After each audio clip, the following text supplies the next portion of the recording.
Кара Буура районундагы Анарбек Токтогожоев атындагы Көксай орто мектеби кыргыз тили жана адабияты сабагынын мугалими Бейшенова Салтанат Усеновна.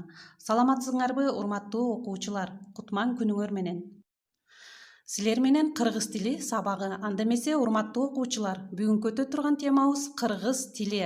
Кыргыз Республикасынын мамлекеттик тили. Алгач сабактын максаты менен таанышып алалы. Билим берүүчүлүк. Бүгүнкү сабакта балдар силер Кыргыз Республикасынын мамлекеттик тили жөнүндө маалымат аласыңар.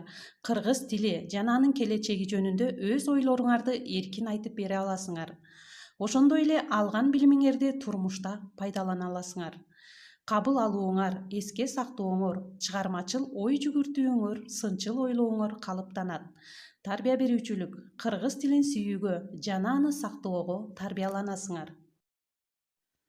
Урматтуу окуучулар, 6-класстын кыргыз тили китебиңерде 6-бетти ачсаңар, бүгүнкү биздин темабыз мына ошол жерде. Кыргыз тили, Кыргыз Республикасынын мамлекеттик тили деген теманы өтөбүз.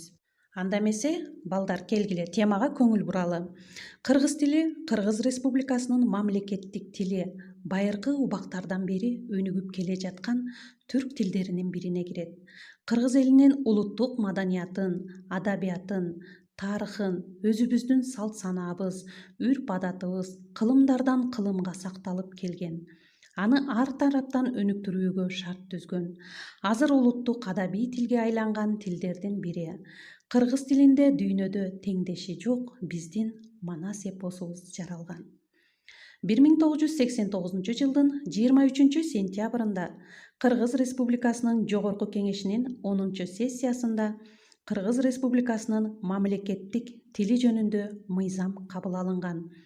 Бул кыргыз тилинин мамлекеттик тил катары статусун мыйзам жүзүндө белгилөөгө, кыргыз тилин жана кыргыз элинин улуттук маданиятын сактоого, ошондой эле аны өнүктүрүүгө негиз түзгөн. Кыргыз тилин республикабыздын мамлекеттик жана коомдук турмуштун бардык чөйрөлөрүндө толук түрдө колдонулуп, камсыз кылынып келе жатат.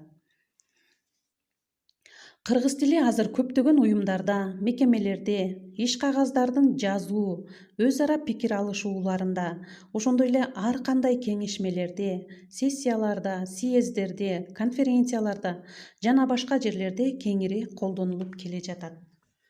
Кыргыз тилинин жазуу эрежелеринде ылайык жазылган, бирок ишканалардын, мекемелердин, уюмдардын аттарын мамлекеттик жана орус тилдеринде жазуу сунуш кылынган.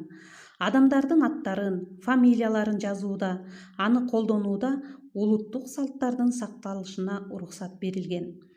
Ошондой эле Кыргыз Республикасынын Конституциясында мамлекеттик тилге же ар кандай улуттук тилдерге текебир келтирүүгө же кастык мамиле кылууга катуу тыюу салынган. Анда кыргыз тили Кыргыз Республикасында жашаган бөлөк элдердин улуттук тилдеринин эркин өнүгүшүнө кам көрүү жана аларга кысым көрсөтүүгө белгиленген.